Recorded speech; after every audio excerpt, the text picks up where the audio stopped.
Good day, everyone. Welcome to another edition of the Complete Sports Updates. My name is Abib Kuranga. This is the show where we bring to you the latest and trending stories in the world of sport. The sports minister is reportedly in talks with Peseiro over the Super Eagles' return. Ahead of the 2024 Olympics in Paris, former Nigeria international Peseiro reveals that the Super Falcons need better performance to qualify in the group of death consisting of Brazil, Spain, and Japan. This, alongside other interesting topics, shall be discussed right here. Do sit back, relax, and enjoy, because this is the Complete Sports Updates.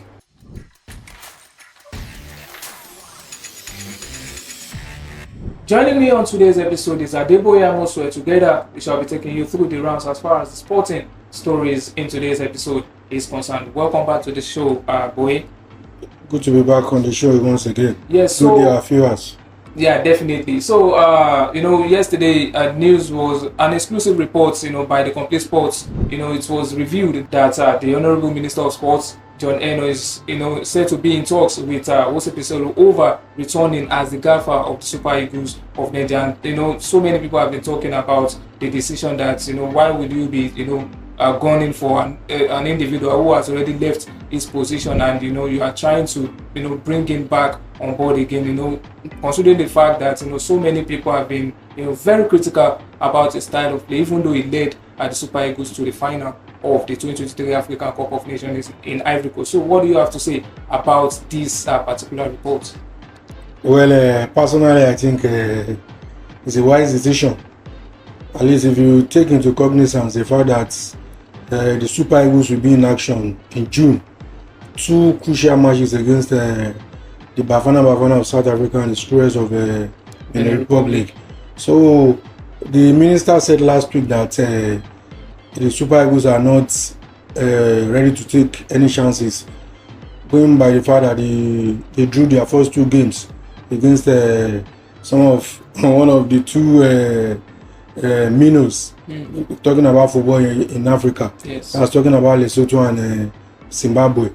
So I think, the only misgiving I have over this is, why wait till now before, if you want Peseiro to come back, why wait till now before negotiating with him? The technical committee of the NFF have already recommended some coaches, though their names for now is still a bit because if you look at the names being mentioned in the media, different names being mentioned in the media. So I think if they can really bring Peseiro back, I think it's a good idea for the team. He's been with the team for a long time. He knows the players, they know him too. So he's already aware. He knows the culture of Nigeria. The players know his style of play. They know what he wanted as a coach.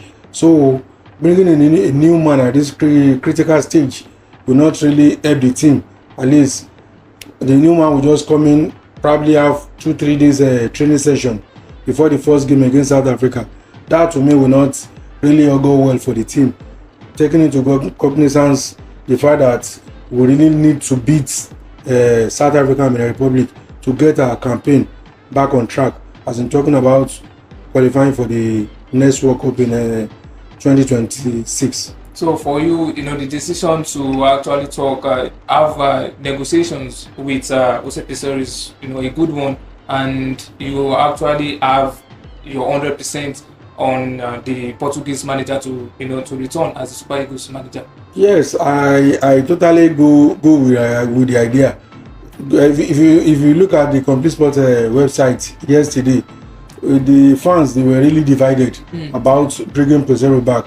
Some felt his style of play is alien to Nigeria. Nigeria, we love attacking style of play, and some people felt probably because of the timing of the next two games against the Republic and South Africa, that it's a wise thing to bring him back.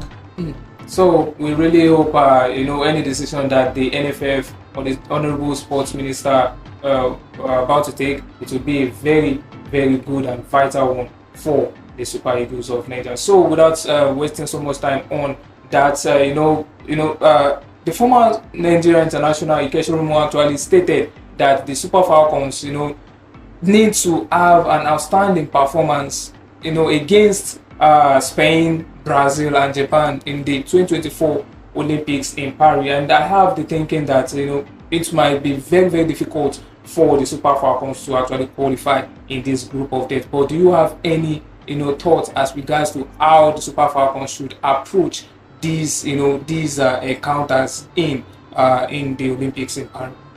Well, I think Ikeshurumu is actually right, because if you are going to face the current world champions, that is Spain, Japan, and Brazil, who are two of the major powerhouses in women's football in the world, you need to really be at your best to conquer or beat them.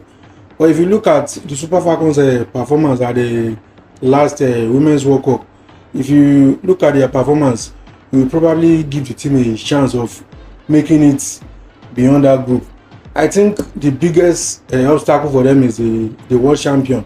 But they went to the World Cup, they faced the current European champions there, England in the round of 16, and they couldn't really beat them until the Lionesses made it via penalties. Yeah. So I think with good preparation and determination from the girls, I think they can really skate through the hurdle. Even though it's going to be pretty difficult, but at least from their performance at the World Cup, if they can build on that, I see them making it beyond the group stage and probably getting a medal at the competition. That's a very bold statement from Adeboye right there. So, over to Europe actually, Liverpool defeats to Everton on Wednesday night actually, spiral banded, or let me just say rubber stamped their title hopes. It's actually vanished into the thin air. So with Liverpool, Jurgen Klopp already leaving at the end of the season, and there have been reports of different managers taking over the affairs there at Liverpool. So what do you have to say as regards to the game, most especially against Everton, and do you think that there might be some sort of hope for Liverpool to bounce back and maybe probably see if they can be able to win the Premier League title this season, if there's any hope? Well, I think the defeat against their Merseyside rival yesterday was disappointing, because at this stage of the season, you have your two rivals, Arsenal and Manchester City. Arsenal made a bold claim to the title with their wonderful performance against Chelsea on Tuesday. What you needed yesterday was what you needed against Everton on Wednesday night was at least probably 1-0 win and keep your title race intact. But it's as usual, it was a disappointing performance from Liverpool. In recent games, they've been creating chances, but putting it to bed has been a tough task for them. Personally, I think their title race is virtually over now, because I don't think they can really catch up with Arsenal and Manchester City at this stage. So Jurgen Klopp will only be leaving the home of affairs at Liverpool with the Carabao Cup under his under his belt, and it's not really a good one, I must say to you, because whenever a manager states that he wants to leave a particular club, it's highly expected that the players of the team really rose up to occasion and play with their last breaths in that encounter. Well, it is not the case as regards to that. So viewers, this is where we will be wrapping things up as far as our proceedings in today's episode is concerned. Thank you very much for the insightful and analysis over there. Yes, sir. So viewers, do take care of yourself and enjoy the rest of your day. Bye for now.